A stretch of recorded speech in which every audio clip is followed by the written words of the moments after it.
Did that's what was causing Just, the just fine. Just stick it in your shirt. gosh.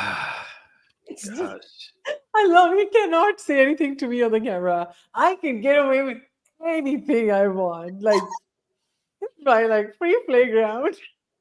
He cannot come catch me. He's upstairs. I'm downstairs. I He cannot reach me through camera. Like I can punch him like that. Hey, let me see if this works. Hi, Bree. He has no idea what Okay, it worked. You did not just do Rosie, that. you better be careful. I'm gonna take you off of the show. How's that? Who's watching? Roger isn't here today.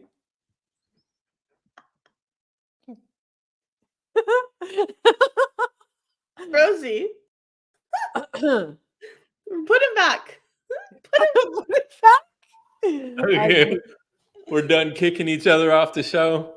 We need the Rosie Yeah. angle back. Yeah. Okay, that was fun. That was a lot of fun for He anyone. thinks he can just remove me from the screen and I would not do anything about it. You're threatening me. Punch. Okay, to me it looks like you're punching me. That's exactly what it is. Really? You got to do the other side. That's you. There you go. Welcome, guys. We are done pulling Oh, each other goodbye. down. It's not gonna work. Okay, it did work, by the way. Okay, serious face. Okay. So, guys, we have a beautiful show for you today. We're going to go over a lot of great economic information, stuff that you probably won't find anywhere else. And so, we're going to take a deep dive into the current state of the economy. And you might be wondering, who's this show for? This show is for everyone who's buying real estate, buying or selling real estate. You could be buying your personal residence, buying multiple properties, buying holds, rental properties, or you also might be an agent. And so this show's for everyone and anyone in the real estate field because together we're co-creating this experience. And Rosie, what are you so busy with? I just want to know, why is the lotion bottle in the crown in the back? Oh, she came in cleaned up. It's actually empty. Is that better? Anyone will notice that except for Rosie. Rosie, why are you putting that on the... Yeah, that doesn't make any sense. Oh my gosh. I only put it once, somebody put it twice. You bought me this crown. And it's missing a little Actually, nose right this is the question of the day. Best answer gets a shout out. there. You guys are really good at embarrassing me. Oh, God. We're here to talk about real estate. Who wants to talk about real estate? I'm ready. Look, hey, we gotta remove the distractions from the screen first. Sorry, Okay. I'm back again. Sorry, love you guys. Thank you. Love you too. All right, cool. So, guys, it's no surprise we saw interest rates go down recently, and we didn't get to do our show last week, and so this is something that's progressed since we've been gone. But so we are going to see. I mean, we've seen interest rates go down, and I'd love to see what's going to happen. No one has a crystal ball, and things take a little bit of time to play out. So we'll see how that impacts the real estate market. And beyond that, there's a lot of other things that we need to pay attention to, such as any kind of supply chain disruptions. We all know that there's a strike at the ports. This is 45,000 people who are refusing to remove any kind of cargo. And in those cargo, some of the stuff that we actually import a lot of from other countries, we import a lot of steel that's used for construction. Yeah. Framework. We do import a lot of lumber products, cement, ceramic tiles, appliances, copper, glass windows, you name it. We're having it shipped here. And so anytime you have any kind of supply chain disruptions, as we had during COVID, that was the major reason for a lot of real estate prices to become inflated or to start to rise. And so this these kind of disruptions, we don't know how long they're going to go on for. They could go on for a day, they could go on for 5, 10. But beyond that, we also have conflicts overseas, and we have a presidential race as well that kind of can create a lot of noise, and you won't really see the true effect of interest rates being dropped this soon. I mean, prices could skyrocket tomorrow for any number of reasons, and so we want to make sure that whenever we look at the market, we look at it as a whole. Does that make sense? Yeah. Yeah. So we're going to talk about some of that, and the good news is that as far as Texas goes and job creation, we're outpacing the nation, and that's typical of Texas. We're creating more jobs in Texas than anywhere else in the country, and so that's the good news. And specifically for Austin, we've been talking about this for some time, but it's reached a new level of approval. It's finally going through. The Austin Airport, Bergstrom Airport, is undergoing a $4 billion expansion. 1.9 billion is already allocated, including one billion of those dollars to go towards adding 20 gates. And the airport was originally made to only handle 11 million people. And currently, we have 22 million people going through our airports as of 2023. So I just traveled recently. Mhm. Although like, I'll tell you this, you go down like when you're going to the baggage claim. I was just having like a bird's eye view of how many people go down. Like, doesn't matter what time of the day, what time of the week we're traveling, it's the same amount of traffic. And this is going to sound like I'm biased to Austin, but I think they're doing one heck of a job in operations, how smooth it is. Like, I don't fear, it's highly crowded and highly functional. The last 3 flights that you took all arrived before, like early. All arrived early and no wait at the gates. And one more thing, Yeah. I really Exactly. like how they put a stick to the pickup line. They're like, Roger, move your truck fast, otherwise Oh, we'll write your ticket. Like, yeah. They're ready to write a they're ticket. like very sticklers. There's nothing Austin about Austin arrival line. There's Yeah. like Austin is so nice and laid back, but when it comes down to pick up from the airport, they're like, move, move. You know what? So can I tell y'all a story? So Mhm. Roger was in the line, right? So this lady was in front of him, Yeah. and she was getting a ticket. Mhm. And the lady was giving the parking ticket guy a very bad eye, like a confrontational eye. She said, I'm already here. I'm getting in the car. You're going to just give me a ticket? She was And dragging it along quite a bit. she was dragging along like she was trying to push She was her pushing the limit. limits. Yeah. And I got in, and the next turn was Roger's turn. And the guy was taking his stuff out, and I'm standing right there putting the luggage in the car and sitting in the car. And the guy had this mean ticket face that I'm going to write every mofo ticket, right? Like he's not forgiving anyone. And I sat in the car, I closed the door. I said, I'm so glad we have you. Without you, there would be a line out the door and nobody would move their ass. Thank you. He said, that's right. And he gave me really a 2-second smile. And I was like, You looked "Wow." really confused too. He's like, You had to really take you're it not in. going to yell at me? I said, nope. I said, thank God for you. So, guys, this is how Rosie and Bree are negotiating your contracts. They're not looking to, they know a few of these tricks, so they're going to get you a really good deal on your real estate. Why are you scratching your face? You're punching me. Yeah. You're here. No. No, Okay. Well, maybe to you. I wonder how we are to the people. I know. That's what I'm curious about now. Let us know, guys. All right. So that's a good news. Airport Yeah. getting busier, Texas employment going up. When I look this way, it's because your PDF is right here. So I'm not ignoring you. No, got it. The strong employment growth again and again. Even with all the layouts, this is the final outcome. 83,000 jobs added just in August. Like, where Yeah. are people going to live? Like 83,000 jobs. I'm thinking 83,000 homes. Yeah. So now, guys, 83,000 we're gonna definitely make sure to include all the metros, and so people have a really good idea of what's going on in Dallas and Houston as well. Yeah. We don't want to seem like we have a bias towards Austin here, but we don't have enough time on the show to cover all three metros, and that's the only reason why we're going over Austin right now. Yeah. I do want to add something. Okay, well, you know what? We'll add it later. Keep going. Okay. So yeah, so that's the good news. Jobs, it was kind of a mixed report, honestly.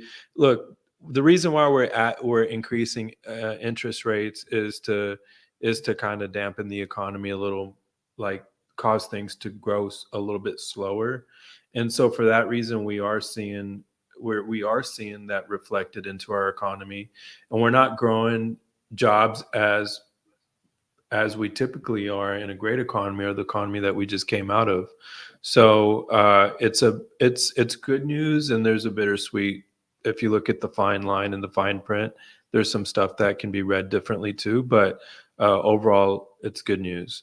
And so there's also another thing that we've been talking about here for a while is the convention center expansion. In Dallas and Austin are both expanding their convention centers. Houston is also expanding their airport, but we're spending $1.6 billion on the Austin Convention Center. Now, here's something that a lot of people probably aren't aware of. The Austin Convention Center is going to be closed for business for roughly 4 to 5 years. So there aren't going to be any conventions going on. Years? 4 to Yes. 5 years, no conventions going on. And so if you're looking to invest in real estate, or you own a piece of real estate, or you see something like, I don't know, I'm kind of forecasting it, but there is going to be a need for a larger meeting space. And so maybe some of these large box retails, or if you see a office complex that can be converted into meeting space, that might be really good for the market that we're going to be in for the next 4 to 5 years. Along with that, we're seeing a lot of Well, the convention center events are around 6 to 7,000 people. yeah. So, what else do we have I in don't know. that area, in that size, to accommodate that big of a? Well, and surprisingly, Rosie, we're the 11th largest city in the U.S., and our meeting space, our convention center, was number 59. Huh? So yeah, it was number 59. So we're doubling up on the space because a city our size, You know, deserves how we more say it's space. like an ebb and flow, ebb and flow. I think this is going to be a 5-year ebb before the flow kicks in. Like, can you imagine Austin Convention Center like doubled in size, tripled in size of accommodation?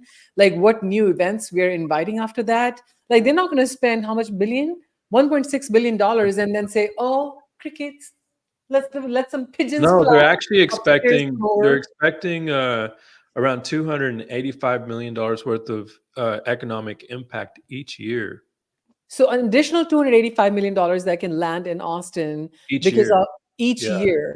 Now, Yeah. imagine that money trickle down in sales taxes. Imagine that money trickling down the downtown streets, the bars, the restaurants, and hotels. Like, uh, imagine like an atomic We bomb of needed it. $5 million, Yeah. and imagine how it blasts out.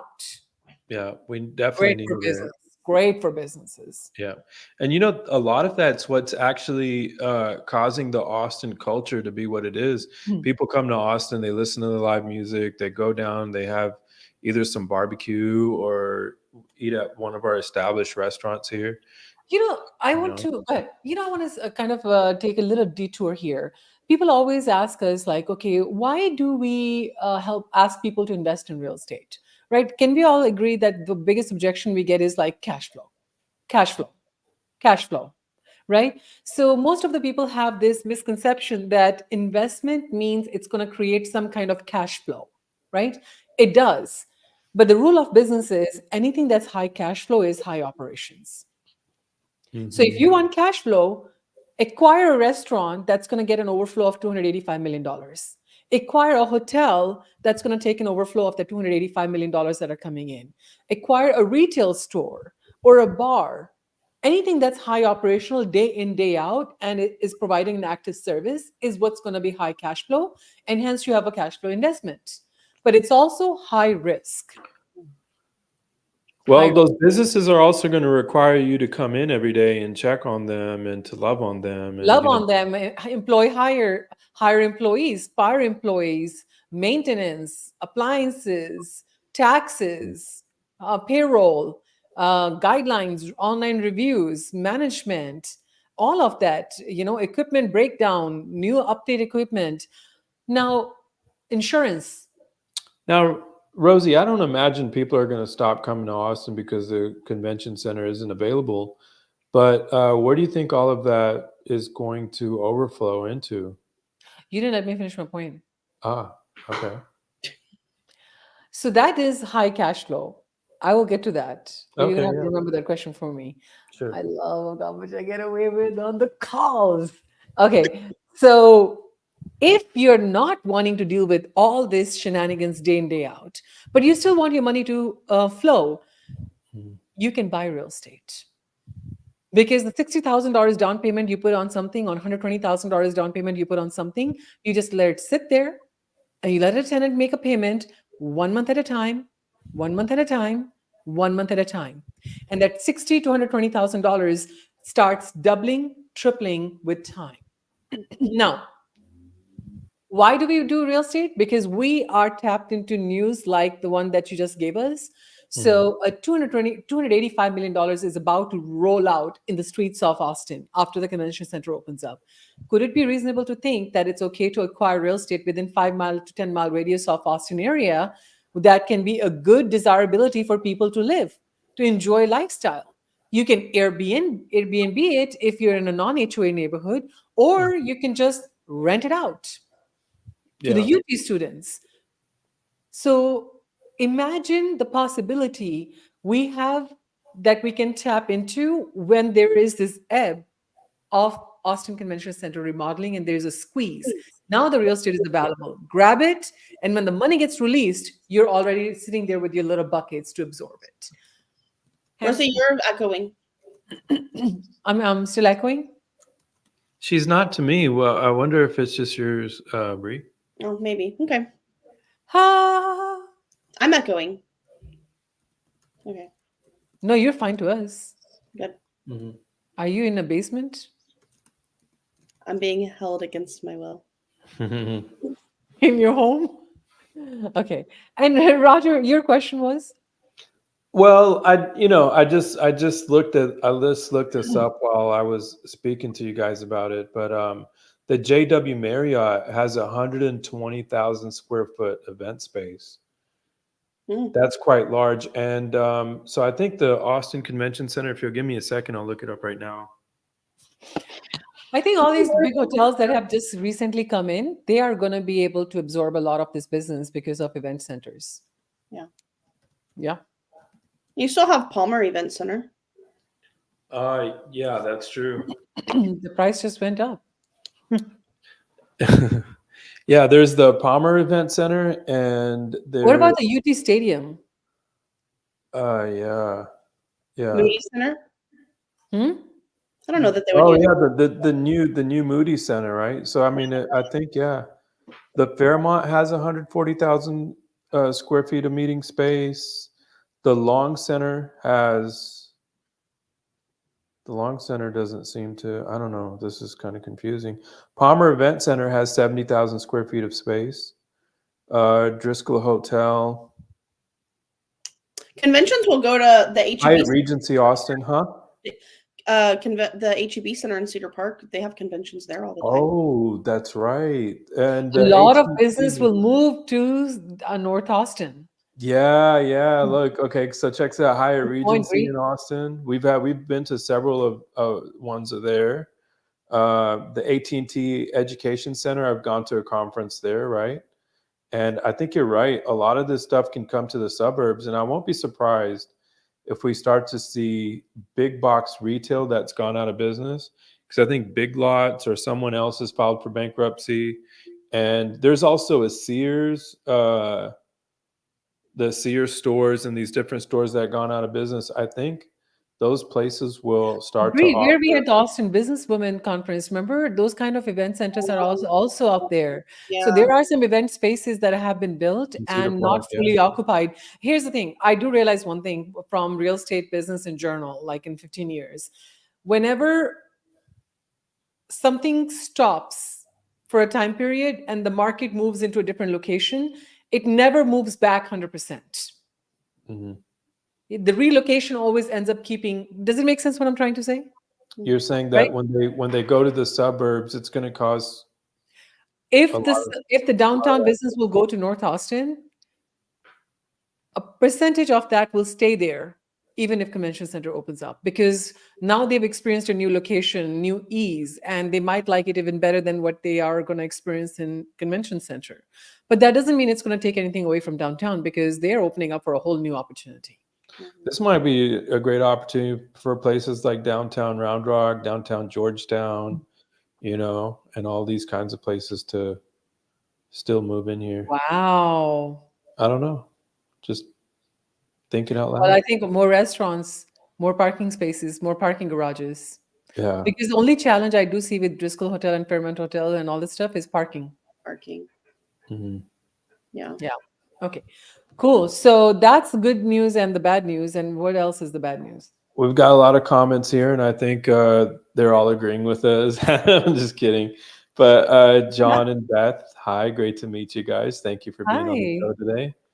So ready to Um, another larger conventions. so John Okay. says the larger ones will probably not just come to Austin, and Beth says HEB has a 8,000 person capacity. So I think we got it covered. And John said conferences will skip coming to Austin. I don't know. I don't know about that. We Maybe are they conference might. junkies in Austin. Yeah, I think people come here to have a good time. They're still gonna figure out a way. They want the Austin vibe. They want to party. Everyone wants the Austin vibe. Yeah, they want to party here in town. They want to get wasted and talk about business. Can we talk about the multifamily market?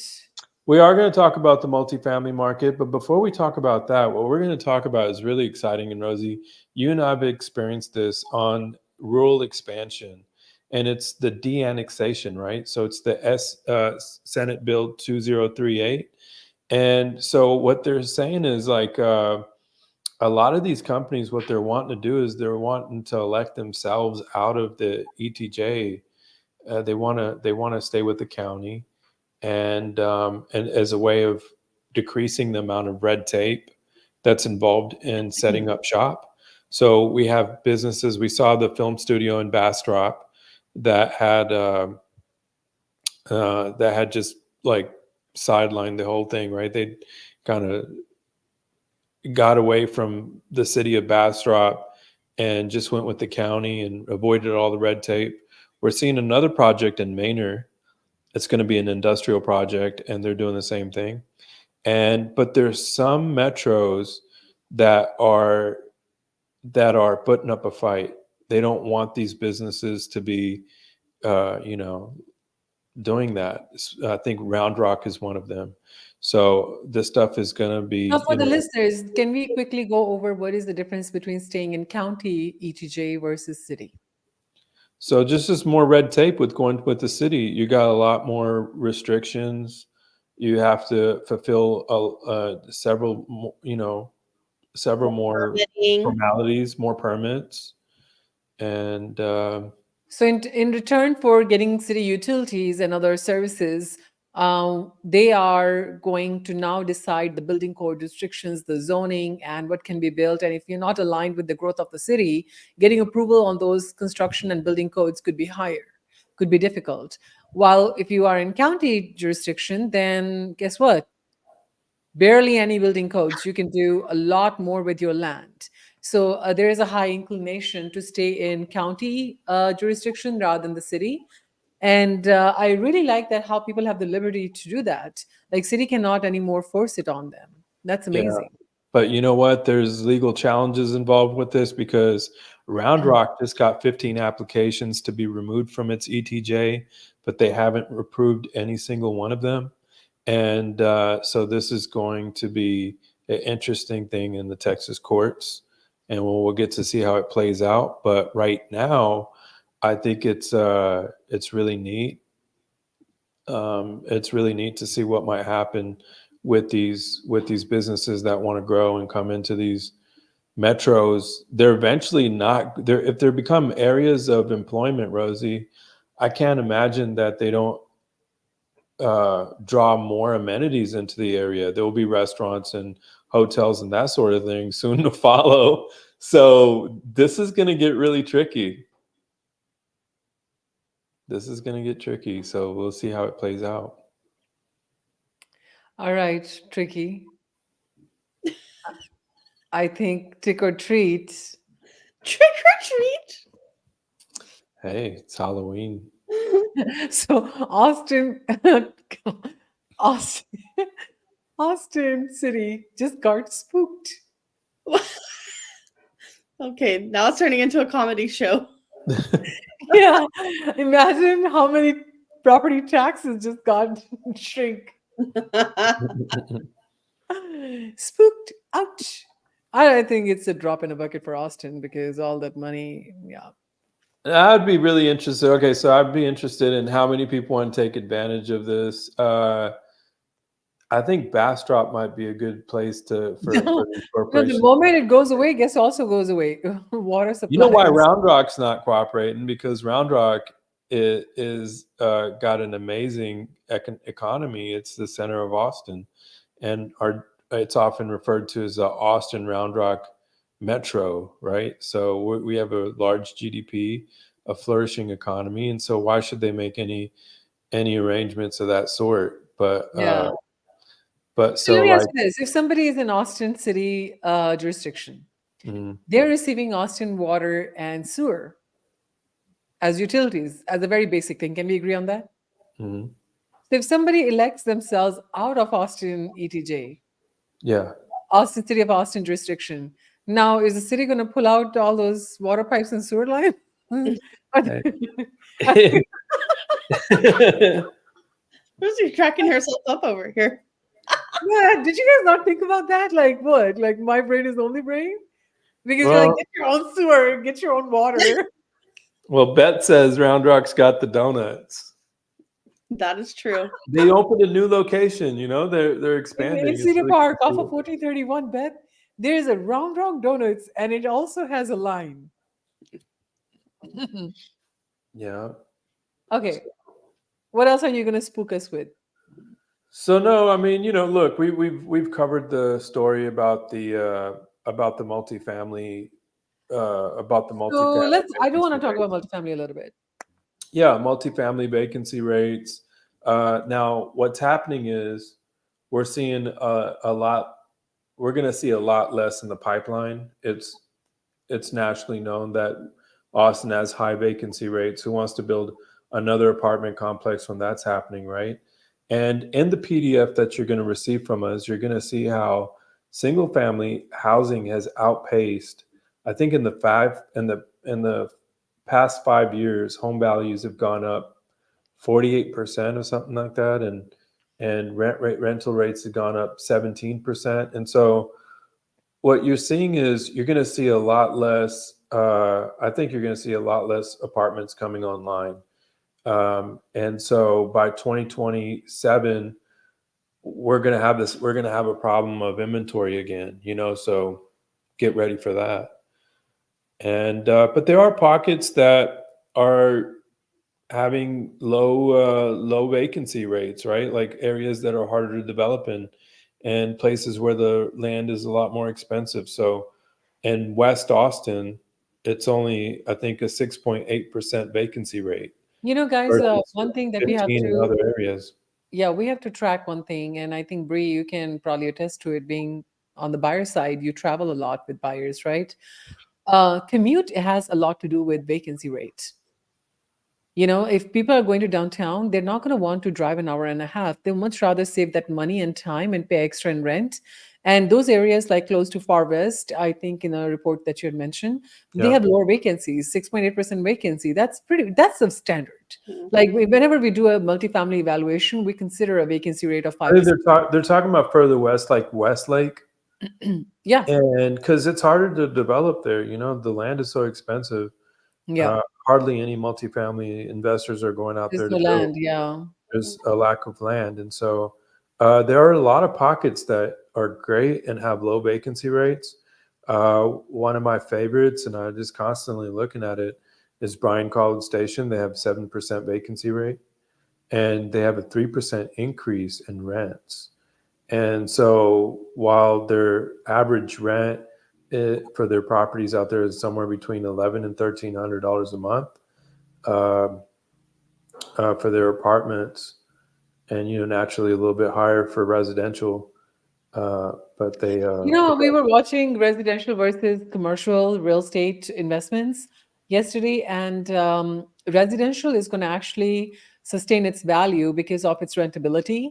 And multifamily, we're about to see a big blow up because a lot of commercial loans that have been acquired during low interest rate times were adjustable rate mortgages. And when the same mortgages went from 4 to 5% to 9% now these commercial properties, they cannot afford and run the business model.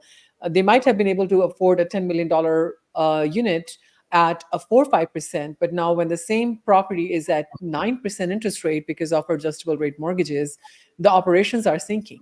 And the new evaluations are not at 10 million. The new evaluations are probably at 6 million. So they cannot even refinance the property. And a new buyer, when they come over, they're not going to want to pay $10 million for a $6 million valuation. So there is a big disruption that's coming commercial. yeah. And, there has been a lot of pretend and extend. Now it has been more of Pray and delay. pray and delay. Delay. Yeah, now we're praying and delaying. The banks are, yeah. Banks are like, hey, let me just like pray and just delay the foreclosure a little bit. Let me just And pray. Rosie, I'll tell you why. I felt this. I felt this in the market before, and I never understood it. I was talking to a friend the other day, and we could do these syndications where we're, investing in real estate together and everything else. But here's the thing: a lot more can go wrong, and is going wrong right now. As you mentioned, these properties. How are you supposed to even get someone out of that kind of trouble? If they One owe thing, more than what it's worth right now, there's no help. There's no help out there for these people. And what are they supposed to do? Ask the syndicates, ask all of the partners to to throw raise like money good to money after exit bad the money. property, Yeah. right? This So is you what got to raise $3 million just so you can sell it. I don't know how that's going to work out. yeah. I think nobody wants to throw good money after bad money. But And guess what's not going to happen? Residential real estate, if you own it and you have it, it's going to be fine. it's going to be fine. It's going to You be know what's fine. interesting about Bryan College Station too? I've been noticing because I've been pulling for them. When I'm looking at the single family homes, I'm seeing good rates for Bryan College Station, like You are. 2,200 for the rent on average. Ooh. And the Wow. purchase prices aren't that bad. So I was really surprised when I saw this. I looked back and looked at the data and it was all there.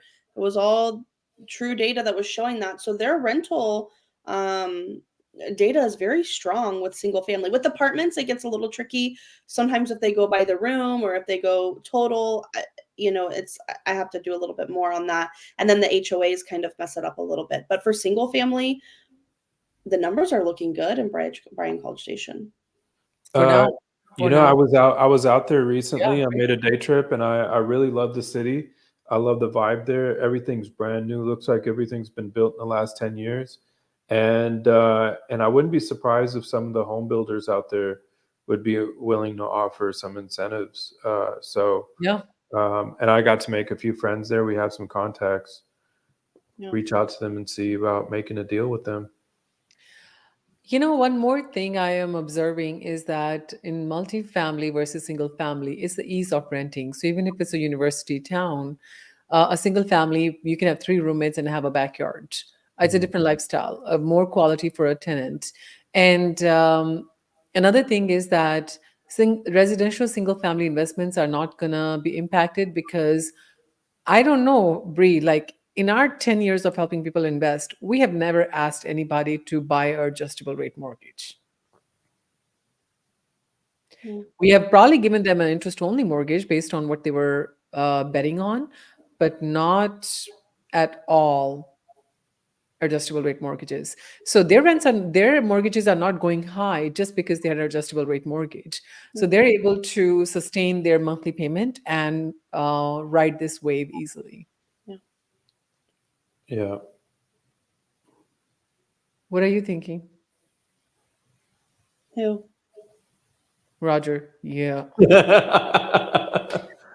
No, I was agreeing with you, but also on a final note, I do want to make sure everybody knows this last bit of data, which is HEB is looking to spend another $200 million in the Austin economy, and we're seeing Costco's, we're seeing HEB's, we're seeing big box retail come in, and a time in the nation where a lot of construction isn't happening and a lot of expansion is not happening, and so. For that reason, I'm very excited. And Well, I those think, 83,000 people moving need groceries. yeah, no, and our retail is super tight. We're seeing the activity, a lot of this activity in the suburbs, and more people are living in Williamson County. Or what was the statistic? More people are commuting to work from Williamson County than from Travis County Yep. for the first time ever. So. That's awesome. John, yeah, I did. Well, I looked into it some more about Samsung pausing construction, but I think there was it was like a rumor or something. There was another article that I read and said that that wasn't true. So I don't know exactly the state of Samsung and what's going on with them. I do know that the the chips and that whole economy is just like everything else going through ups and downs, and so I think in this economy we can expect that sort of thing, Yeah. but we'll wait and see what happens. They have a lot of money to throw at their problems. Let's see if they can fix it. Yeah, I do agree. So, one thing I always want to emphasize is that we met with Dave Porter, who is actually the head of economic development in Williamson County. He confirmed that the footprint of construction right now in Taylor with Samsung is only lower right-hand corner. The other three parts are not even built yet. So, only thing I want to say to that is that historically, when people have spent this much money and they have already set on with their vision, they're not going to just demolish it overnight and cancel that plan. There could be some delay in execution because of different factors. But that's, again, ebb and flow, right? What's done and said is done and said. Texas has way more benefits for people to move their industry here. And Samsung and Tesla have been the leading companies in that. But I think what we also have a strong evidence of is all the other companies that have followed along. And Samsung requires, like from our meeting, an additional 150 manufacturing supporting companies for Samsung to operate accurately. Yeah, but I think there was also some rumor here recently that they have paused their construction. Yeah. But I read something on Austin Business Journal just recently, and they said that wasn't true. But this is a great climate for a lot of that type of stuff because it's exciting. Tech stocks or whatever happening on the stock exchange and everything else. I mean, this is the kind of stuff. And I will say one thing for sure is while I'm doing all the research on the Texas economy, I cannot tell you how many what is it called, bait switches or bait is out. What are they called? Clickbait. There's a lot of clickbait out there.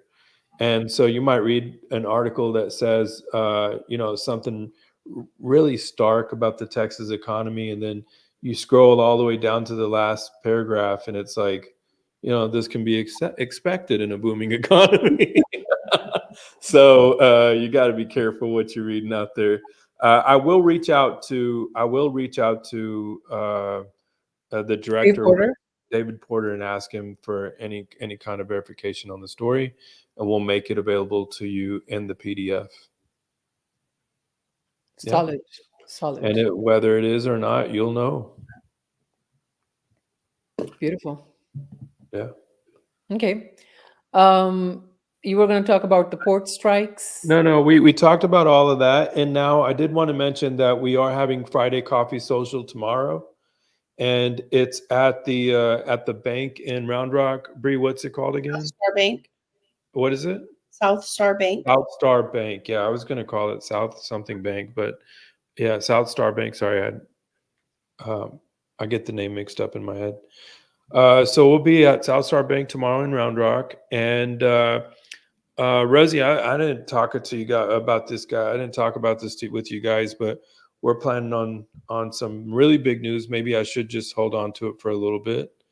I'm looking at their faces. They're like, "Oh no, what is he going to say?" But I know what you're going to say. Oh, thank you for sharing the location. That's awesome. I copy pasted. I didn't type it. Rosie, do you want me to tell him the big news, or we're waiting? Go ahead. My mentor tells me draw the land in the sand. Draw the line in the sand by making the announcement. So you are going to be doing it for sure.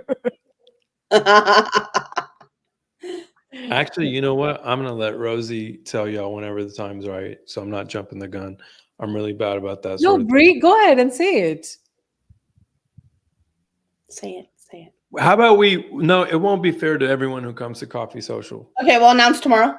Yeah, we'll announce it tomorrow at Coffee Social. Perfect. I'm excited.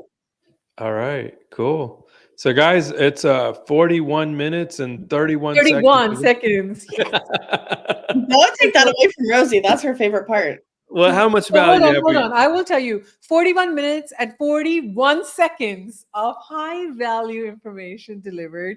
Look at how easily I make her laugh. I love it. All I have to say is tickle and she laughs. Adele's not there. Now we have to wait. I know. Adele, oh my God, you're about to receive a text message from me. Our long due meeting is going to be available now. We are back. So text me, shoot me a time. And let me see. I think Monday nights would be great. If you're up for it. This is the time. Well, only for her 1 week. Pick 1 week, Monday night. I'm happy to gift it to you. All right. So thank you guys.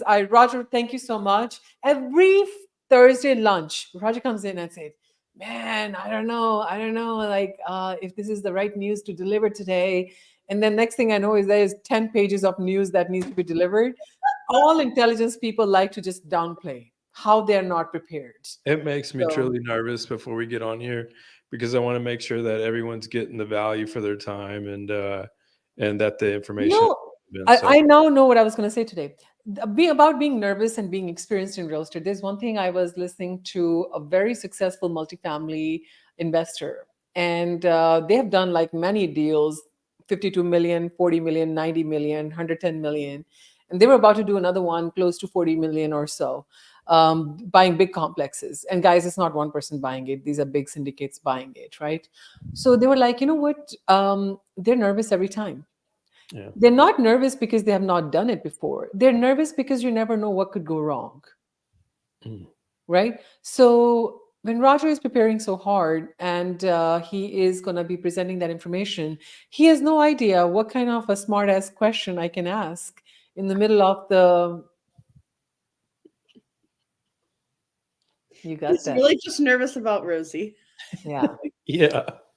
Bree makes me comfortable. Yeah. On that note, cheers to staying married and in business, and Bree for putting up with us. I love it. Love you guys. Love you guys. Thank you so much. See you next week, and we'll talk more. Bye-bye. Bye, guys.